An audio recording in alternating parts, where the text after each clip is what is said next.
성도들의 교과 공부를 응원합니다. 답신입교회 유대균입니다. 안녕하세요. 유튜브 채널 은혜의 선율의 이은혜입니다. 오늘은 삼과 영원한 언약을 함께 공부하도록 하겠습니다. 삼과 교과를 공부하기 전에 목사님께서 하신 설교를 말씀드리면 오늘 교과를 더 이해하시기 편하실 것 같습니다. 중국의 마오쩌둥은 1955년에 저 새들이 먹는 수많은 쌀알만 아껴도 수확량이 증가할 것 같다 라고 생각해서 참새를 쥐, 파리, 모기와 함께 사해로 지정하였습니다. 그래서 1958년 4월 19일 해로운 새 박멸 작전을 개시하였는데요. 세숫대야 물통, 꽹과리, 폭죽, 심지어 자동차 경적까지 동원하여 참새가 어디에도 앉지 못하게 만들어 죽게 만들었습니다. 참새 박멸 작전은 대성공을 거두어 1958년 한 해에만 전국적으로 2억 1천만 마리의 참새를 없앴다고 합니다. 그런데 참새가 사라지자 예상치 못한 일이 벌어졌습니다. 참새의 수가 줄어들자 더 큰 문제가 발생하였는데 바로 해충이 극성을 부려서 결과적으로 농사가 심각한 대흉년이 되었습니다. 결국 1960년 한 해 동안 흉년으로 3천만 명이 굶어 죽는 대가를 치렀다는 이야기가 전해지는 것입니다. 무언가 큰 실수를 저질렀다고 생각한 중국 정부는 뒤늦게 참새가 하는 일을 조사해보니 참새 한 마리가 하루 동안 80에서 120마리 해충을 잡아주는 것을 알게 되었습니다. 참새 한 마리가 1년의 해충을 잡아주는 노동력을 금액으로 환산하니 1976년 기준으로 우리나라 화폐 단위로 계산하여 26,000원이었답니다. 그런데 참새가 곡물을 먹어치우는 손실은 고작 1년에 28원으로 밝혀졌습니다. 중국 사람들이 참새가 끼치는 눈앞의 작은 손해에 예민하여 참새가 주는 큰 이익을 보지 못한 것입니다. 그래서 결국 중국은 2000년에 참새를 보호해야 한다고 새로 등재시켰다고 합니다. 28원어치 먹고 26,000원치 봉사하는 참새. 60만은 우리 같으면 머리띠 두르고 파업할 것 같습니다. 그런데 28원어치 먹고 26,000원치 봉사함에도 투정은커녕 참새는 아름다운 노래를 들려주고 있는 것입니다. 사랑받을 자격이 없는 우리를 위해서 변함없이 일하는 참새를 보면서 변함없는 사랑과 은혜를 주시는 참새를 창조하신 하나님의 모습을 보게 되는 것입니다. 받을 자격이 없는 자들에게 베푸는 은혜와 사랑, 이것이 하나님과 우리의 관계의 본질입니다. 참새를 보면서 변함없는 사랑으로 우리를 일하시는 하나님의 모습을 보게 되는데요. 오늘 교과를 이해하기 쉽게 참새 얘기 하나 더 하도록 하겠습니다. 옛날에는 이 초가집 추녀 끝에 참새가 굴을 파고 살았습니다. 그런데 초가집이 사라지고 나니까 굉장히 불편한 거죠. 거기에 뭐 양철지, 뭐 스레트, 뭐 기와 이런 길을 이렇게 짓다 보니까 참새가 집 짓기가 정말 어려워진 것입니다. 그러나 참새들은 여전히 인간 곁을 떠나지 않고 집 추녀 끝에 집이며 깃털을 모아 둥지를 틀고 살아가는 모습을 볼 수 있습니다. 추녀 끝에 어렵게 이렇게 참새가 깃들면 또 어떻게 하죠? 사람들은 사다리를 놓고 가가지고 이 굴 속에 손을 넣고 또 고이 자고 있는 참새를 잡는다고 이렇게 얘기를 할 때도 있습니다. 그리고 어떤 이들은 그물망을 이용해서 다량의 참새를 또 잡아서 이렇게 포획을 하는 것입니다. 그렇게 잡은 참새를 어떻게 하죠? 껍질을 벗겨내고 내장이 제거된 다음에 갖은 양념을 해서 석쇠에 구워 먹습니다. 지금도 이 겨울철에 포장마차 같은 데 가보면 참새 구이라고 이렇게 써놓은 것을 제가 심심치 않게 보게 될 때가 있죠. 그럼 궁금한 게 좀 생기지 않습니까? 은혜 씨가 참새라면 호시탐탐 자신의 목숨을 노리고 있는 인간들 곁에 이 둥지를 틀고 싶겠습니까?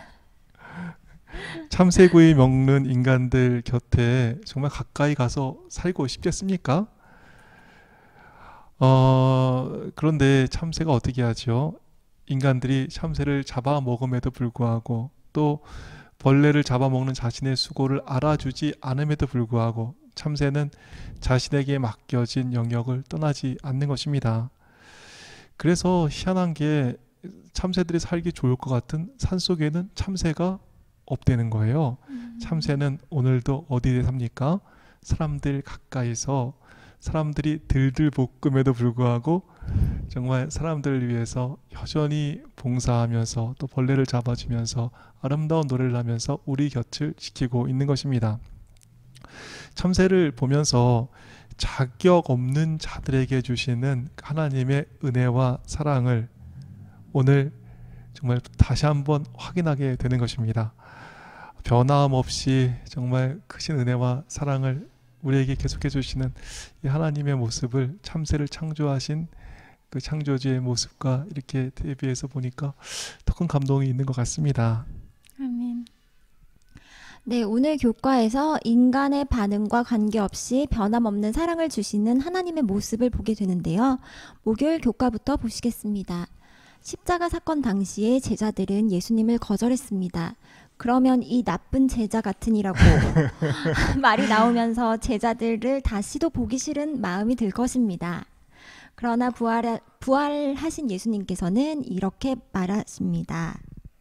가서 내 형제들에게 갈릴리로 가라 하라. 거기서 나를 보리라 하시니라.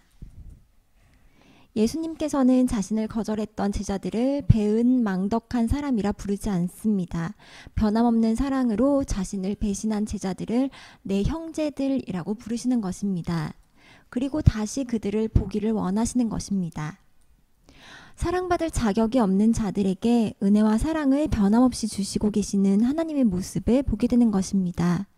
인류와 하나님과의 관계의 본질은 우리가 먼저 잘해서 누리는 사랑의 관계가 아니고 받을 자격이 없는 자들에게 베푸는 하나님의 넘치는 사랑에 근거하고 있는 것입니다.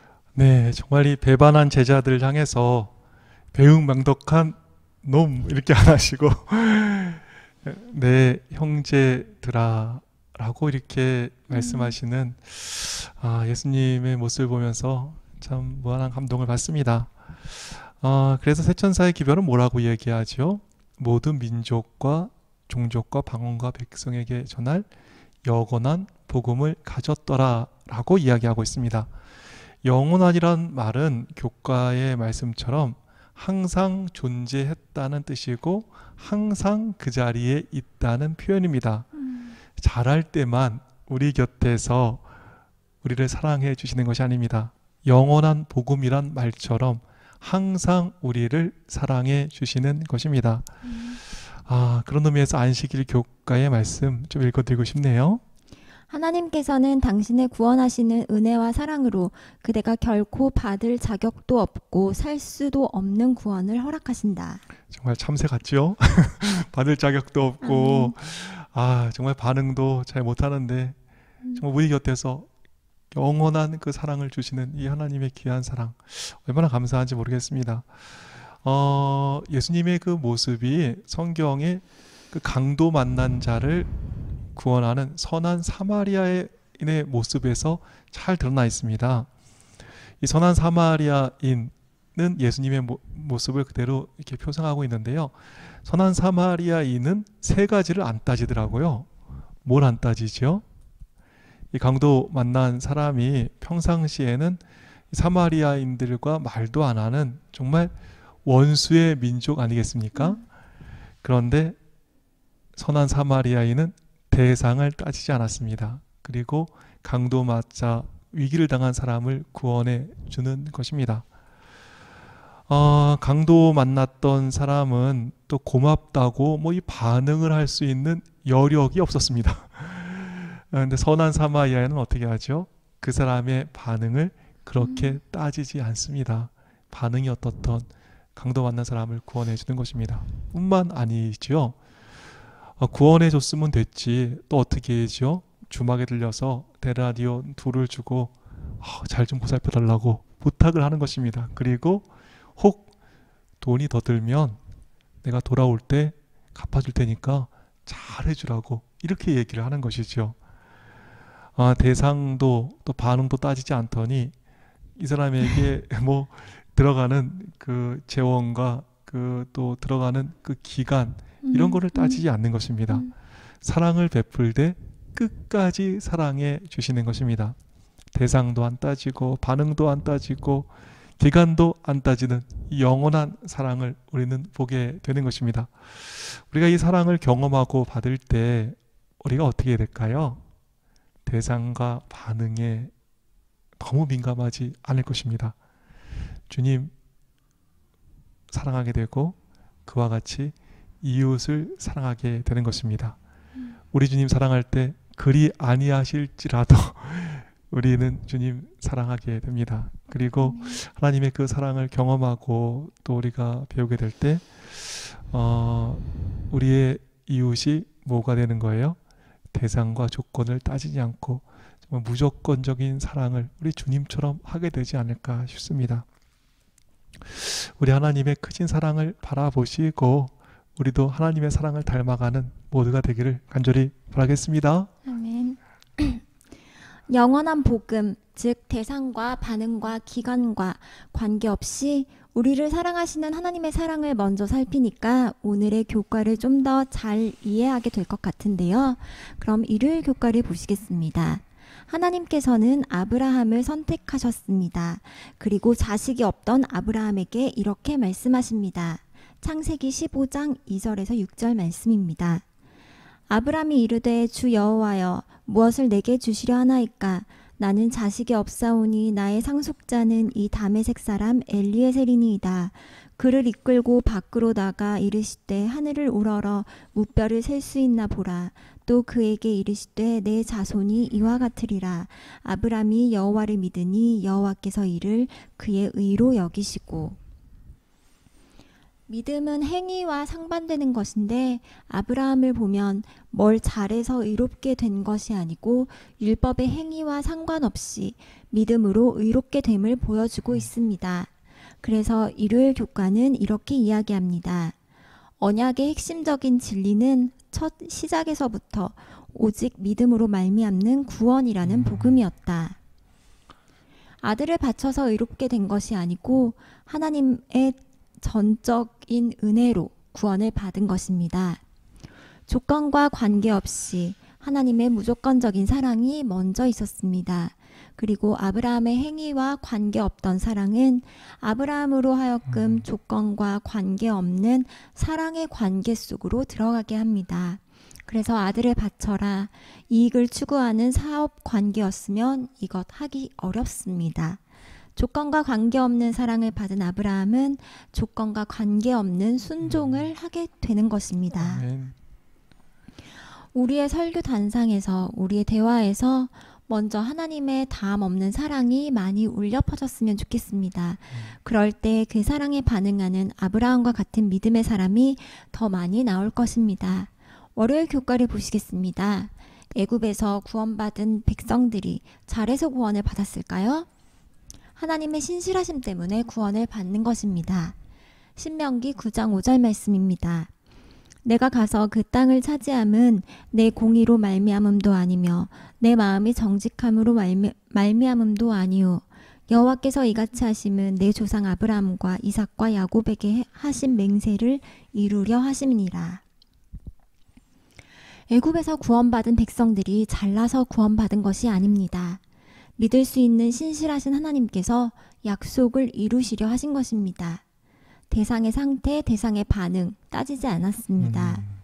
약속하셨기에 이루시는 하나님의 모습을 보면서 조건을 뛰어넘는 하나님의 다함 없는 사랑을 보게 되는 것입니다. 공의롭지도 정직하지도 않은 이스라엘 백성들에게도 약속을 지켜주시는 하나님의 조건 없는 사랑을 보면서 오늘도 또 감동입니다. 정말 너무 조건 따지며 사랑하는 제 자신을 돌아보게 됩니다. 네, 오늘 정말 하나님의 다함 없는 사랑, 무조건적인 사랑 저희가 살펴보고 있습니다. 화요일 교과를 보시면 언약의 책이 나옵니다.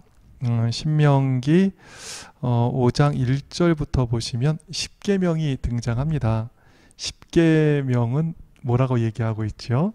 그걸 요약하면 마음을 다하고 또 목숨을 다하고 힘을 다하여 하나님을 사랑하는 것, 그리고 내 이웃을 내 몸과 같이 사랑하는 것, 이것이 10계명의 요약입니다. 그런데 하나님이 거래의 대상이라면 목숨을 다하고 힘을 다하고 마음을 다하는 것, 그래서 주님 사랑하는 거는 좀 손해입니다. 좀 설렁설렁 이렇게 어느 정도 하는 것이 좀 이익 아니겠습니까? 다 하다니.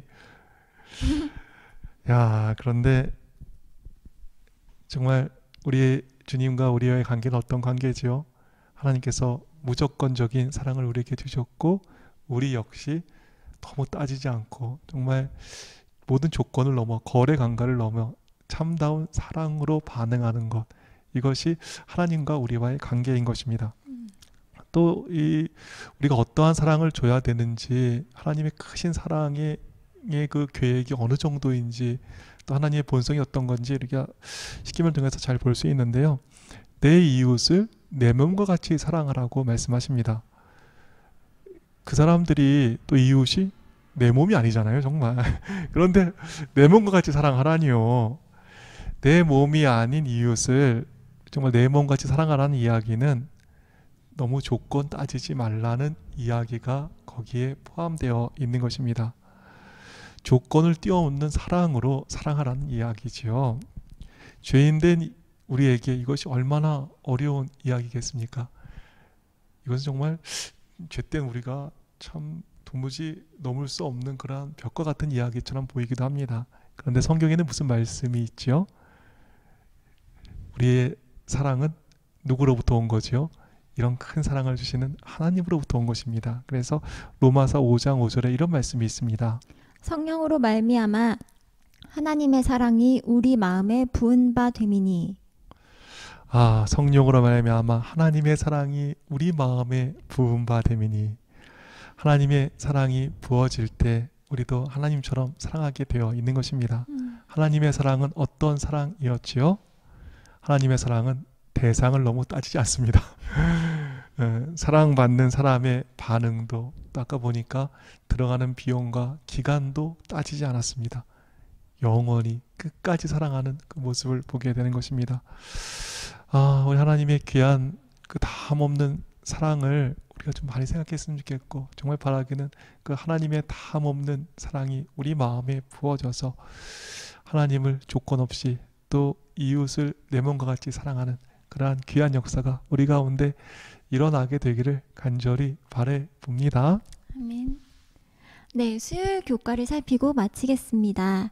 하나님께서는 우리를 특별한 백성으로 부르셨습니다. 세상의 신들은 조건적입니다. 지성을 드리고 또 감동을 줘야 복을 내리는 것입니다.